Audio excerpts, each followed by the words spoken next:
Focus, principal focus अगला topic है। ठीक है, दर्पण का मुख्य फोकस क्या होता है? अगर यह हमारा अवतल दर्पण, पता है ना, कल बताए थे अवतल दर्पण किसे कहते हैं, कि अगर यह गोले का एक भाग है, उसका कोई न कोई केंद्र होगा और इसका बाहरी तल अगर यह रंग दिया गया है रेड ऑक्साइड, लाल ऑक्साइड से, तो परावर्तन अंदर वाले तल से होगा। परावर्तन कहाँ से होगा? अंदर वाले तल से होगा।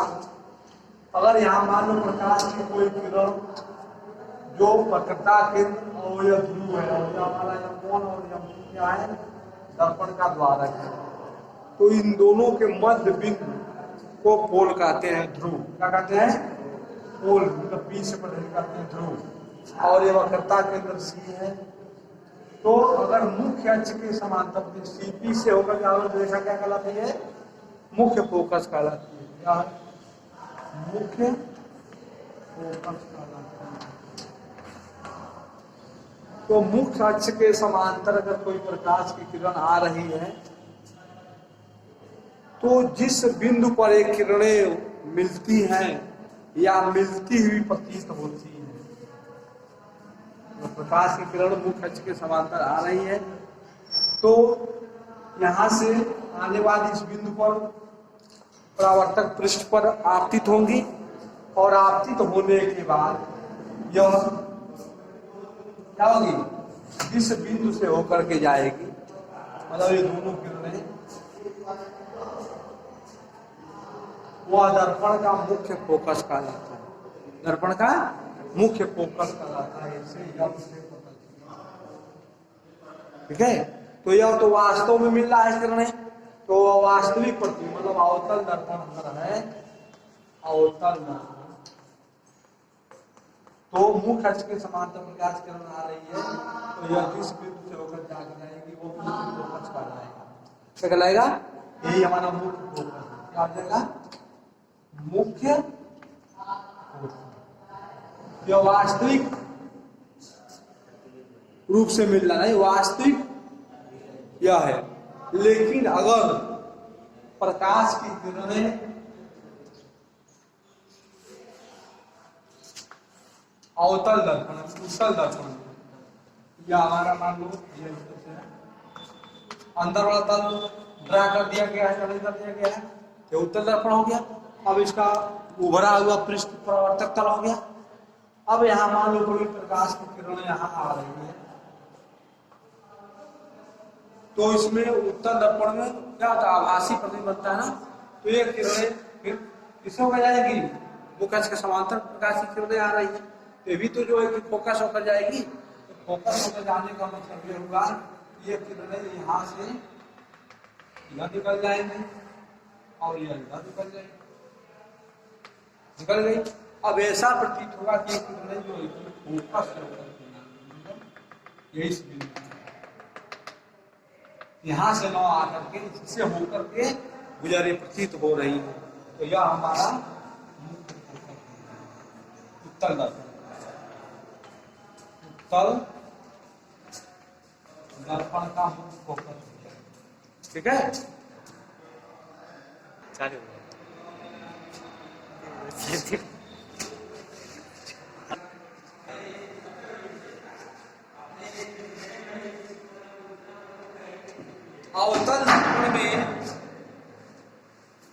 अवतल दर्पण में परावर्तित किरणें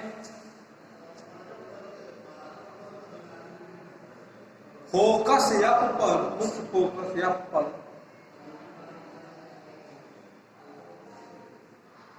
वास्तव में मिलती हैं, वास्तव में मिलती हैं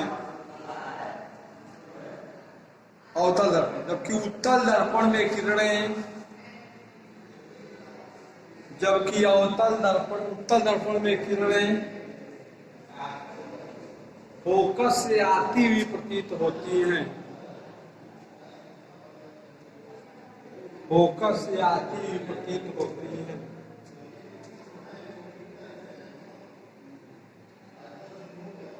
अतः हम कह सकते हैं कि अवतल दर्पण का फोकस वास्तविक होता है अतः हम कह सकते हैं कि अवतल दर्पण का फोकस या वास्तविक होता है, जबकि उत्तल दर्पण का फोकस आभासी होता है।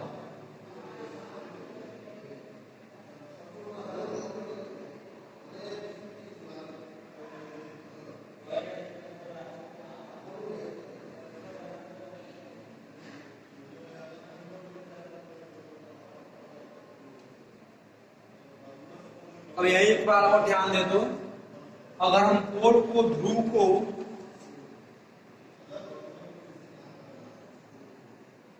निर्देशांक ज्यामिति के अनुसार देखें, तो अगर मूल बिंदु मान लें इसको, ध्रुव को मूल बिंदु, तो मूल बिंदु के दाहिनी ओर पॉजिटिव दूरी मेजरमेंट करते हैं, नापते हैं, और मूल बिंदु पोल के बाईं ओर निगेटिव दूरी हम मेजरमेंट करते हैं।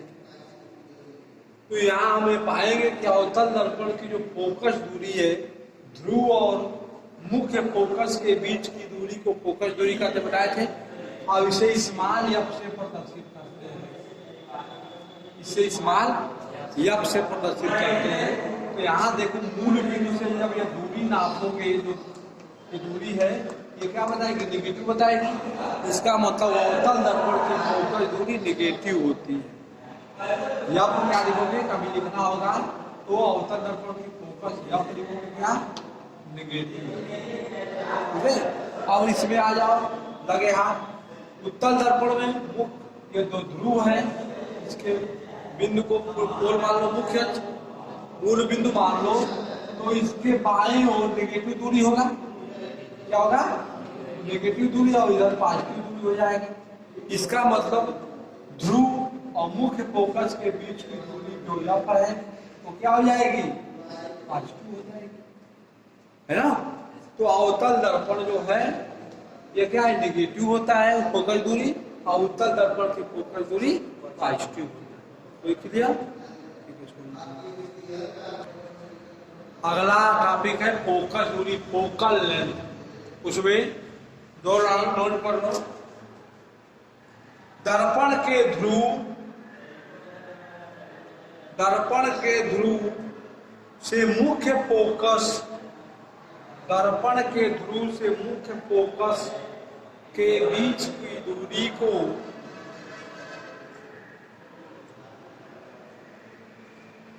दर्पण के ध्रुव से मुख्य फोकस के बीच की दूरी को फोकस दूरी कहते हैं।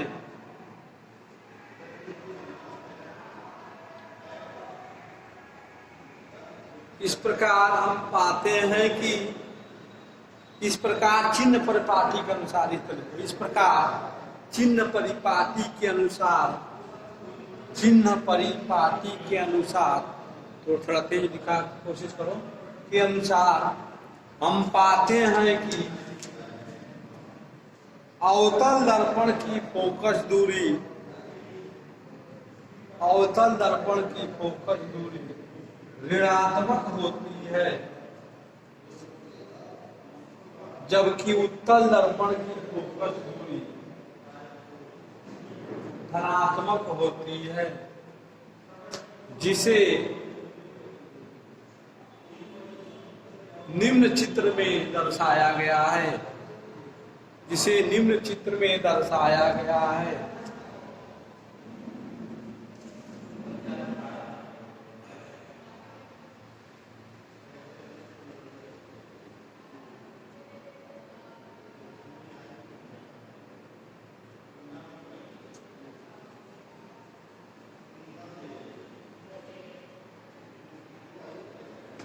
अगला हमारा हेडिंग डाल दो, दर्पण की वक्रता, त्रिज्या तथा फोकस दूरी में संबंध।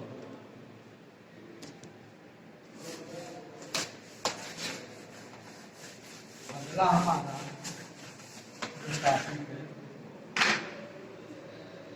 दर्पण की वक्रता, त्रिज्या, दर्पण की वक्रता, त्रिज्या द्वारा तथा फोकस दूरी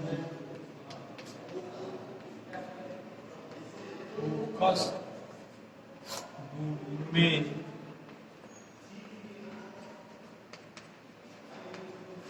संबंध। इंग्लिश में लिखना चाहो तो relation between radius of curvature, relation between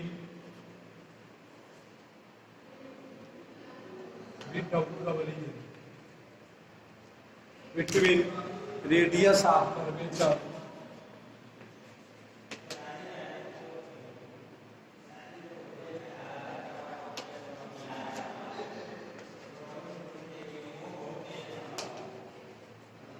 relation मतलब संबंध between radius of curvature and, ठीक है, focal length of mirror, focal length of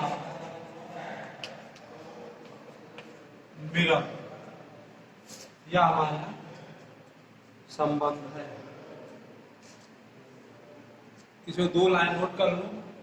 जब दर्पण का द्वारक वक्रता त्रिज्या की अपेक्षा छोटा होता है, जब दर्पण का द्वारक वक्रता त्रिज्या की अपेक्षा छोटा होता है,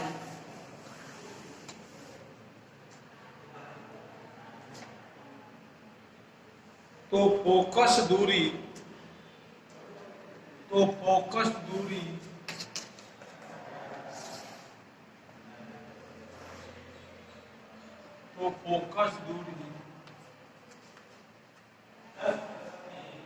वक्रता त्रिज्या की आधी होती है।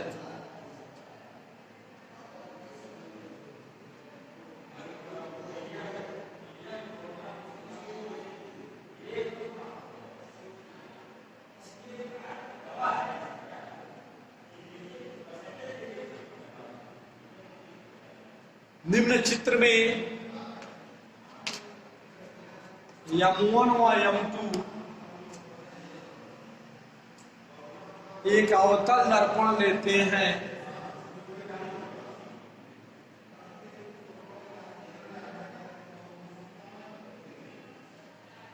जिसमें वक्रता केंद्र C, ध्रुव P तथा वक्रता त्रिज्या R हो, वक्रता त्रिज्या R हो,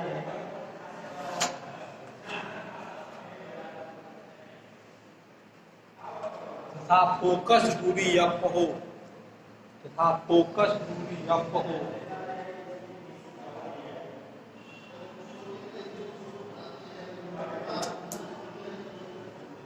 फोकस दूरी F हो,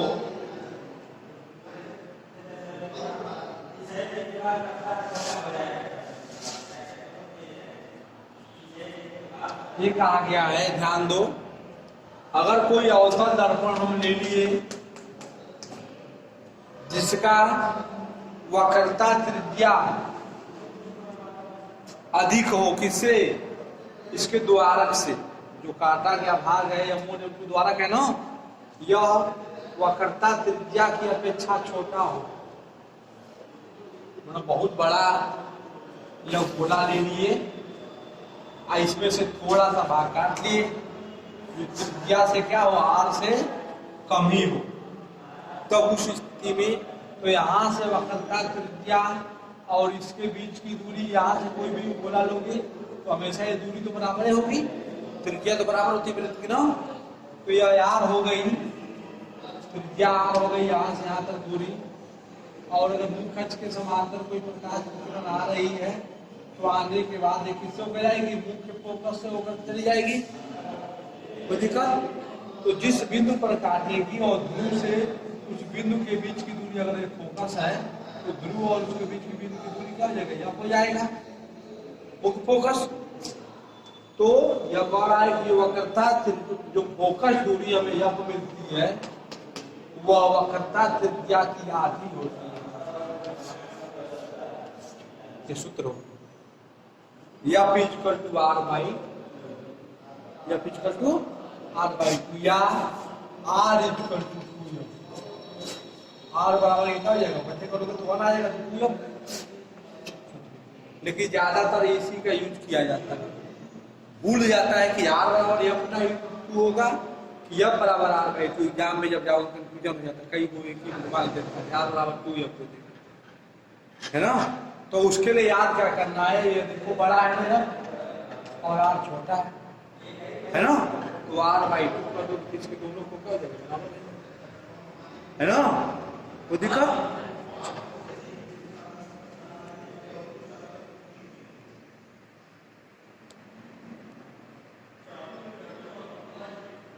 ये तो गड़बड़ हो गया का जी।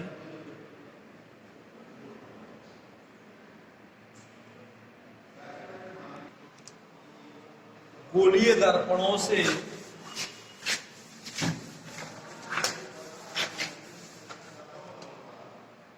बनने वाले गोलीय हेडिंग है, गोलीय दर्पणों से बनने वाले प्रतिबिंबों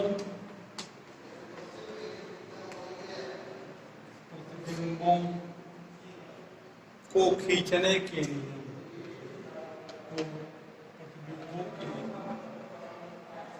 खींचने के लिए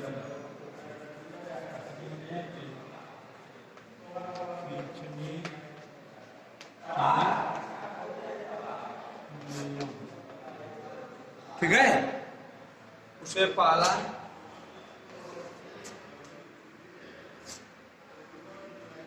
चाहे कुछ लिख लो इसमें थोड़ा सा, किसी वस्तु का दर्पण द्वारा प्रतिबिंब, किसी वस्तु का दर्पण द्वारा प्रतिबिंब बनाने के लिए, किसी वस्तु का दर्पण द्वारा प्रतिबिंब बनाने के लिए निम्नलिखित 3 नियमों की आवश्यकता होती है। निम्नलिखित 3 नियमों की आवश्यकता होती है। पहला उसमें हेडिंग डाल के और थोड़ा लिख लिया, लिख लो। यदि कोई प्रकाश किरण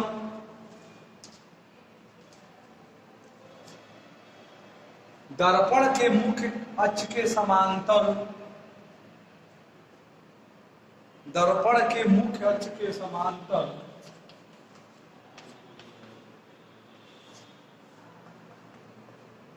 आती है, दर्पण के मुख्य अक्ष के समांतर आती है,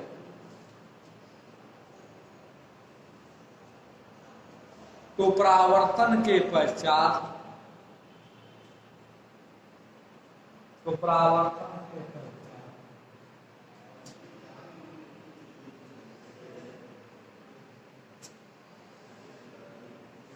मुख्य फोकस से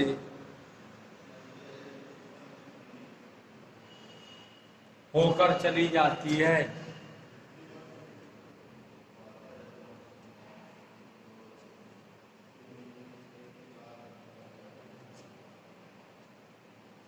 ठीक है, यह पहला नियम दिया गया। दर्पण से अगर प्रतिबिंब बनाने का है तो मुख्य अक्ष के समांतर अगर कोई प्रकाश की किरण आ रही है तो तुम्हें पता है कि वो किससे होकर चली जाएगी, मुख्य फोकस। ये तो बड़े पढ़ाई भी गया। अगर यह बना दिए तो यहाँ भी प्रकाश कोई आएगी और यहाँ से इधर चली जाएगी और यहाँ से यह मुख्य फोकस से पहला नियम।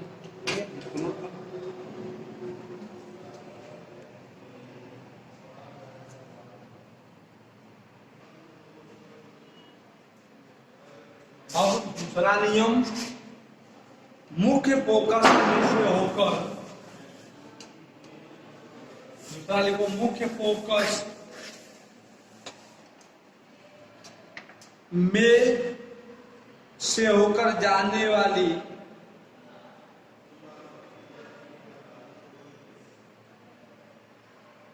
में से होकर जाने वाली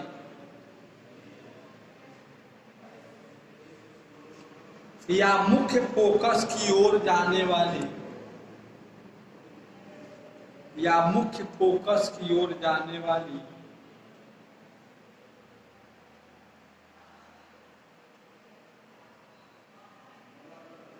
किरणें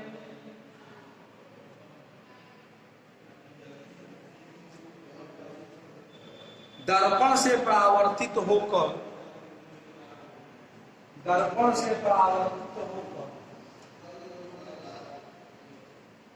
मुख्य अक्ष के समांतर हो जाती है। मुख्य अक्ष के समांतर हो जाती है।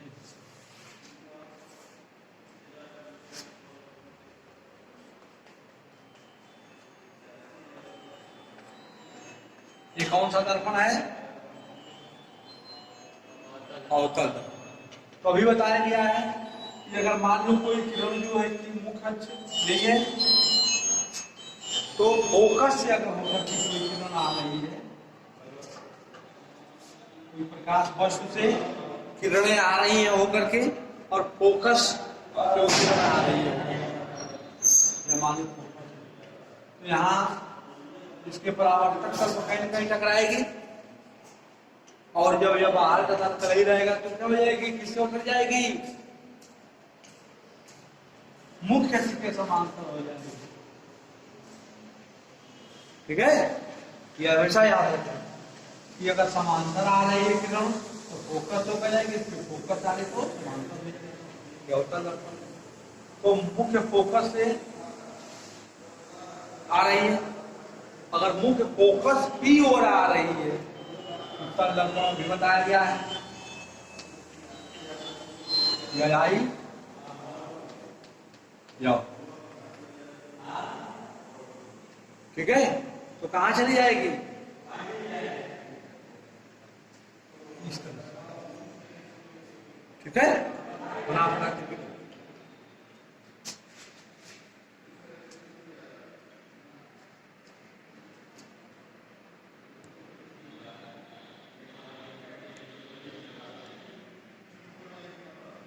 यह गड़बड़ हो गया, इसमें बीच में गैप हो गया है, तन गया है, इसलिए पूरा फिगर नहीं आ रहा।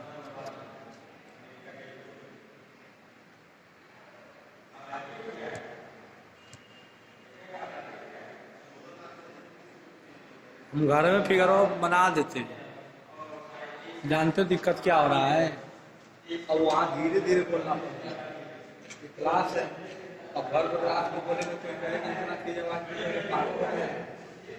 नहीं कहेगा, इसलिए हम बहुत स्लो बोलते हैं घर जहाँ मानो तो पेज रहेगा तो आवाज भी आएगी। यहाँ ध्यान दो कैसे बोलो, देखो कैसा सिस्टम है, जो फोकस की ओर आ रहा है समांतर हो जा रहा है और जो मुख्य फोकस की ओर आ रहा है, अब देखो मुख्य फोकस से होकर क्लियर समांतर हो गई। अब यह देखो आ रही इधर से किरण और यहाँ से परावर्तित हुई, अंदर वाला तल क्या है? कलर किया गया, रंगा गया है, तो यहाँ से समांतर हो गई। कैसा सिस्टम है प्रकाश का, है ना? उत्तल दर्पण में अवतल दर्पण में अवतल दर्पण लिख लो।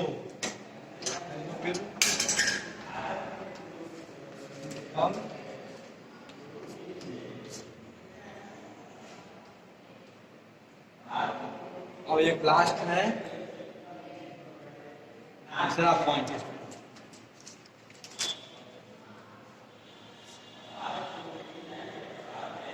इसको ऑन कर दो और ऑन करो। तीसरा पॉइंट हमारा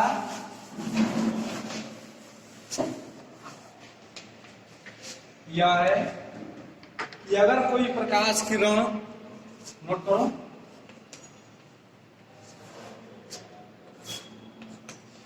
यदि कोई प्रकाश किरण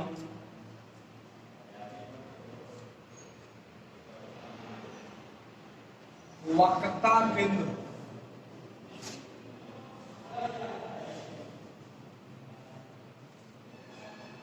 से होकर, वक्रता केंद्र से होकर जाती है या वक्रता केंद्र की ओर, या वक्रता केंद्र की ओर जाती है, तो परावर्तन के पश्चात, तो परावर्तन के पश्चात ये किरणें पुनः उसी मार्ग पर, पुनः उसी मार्ग पर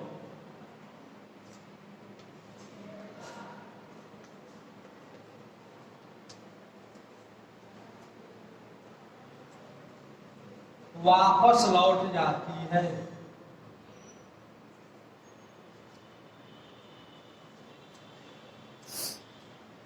पुनः उसी मार्ग पर वापस लौट जाती है। देखो वक्रता केंद्र की ओर अगर आ रही है तो यहां से परावर्तित होकर फिर उसी मार्ग पर वापस लौट जाएगी। या तो है अवतल में, अवतल में की ओर वक्रता केंद्र की ओर अगर आती हुई प्रतीत होती है तो यहाँ से परावर्तित होकर के फिर पुनः उसी मार्ग पर वापस लौटेगा। तो 3 नियम पढ़ लिए। समांतर आ रही है प्रकाश किरण तो किस हो जाएगी? फोकस से। अगर फोकस से होकर आ रही तो समांतर हो जाएगी, 2 नियम। और तीसरा नियम वक्रता केंद्र से अगर होकर के आ रही है, आती है, उससे आती हुई प्रतीत होती है तो फिर पुनः उसी मार्ग से वापस लौट जाती है। ठीक है, तो 3 नियम रोका जाए, बंद कर दिया।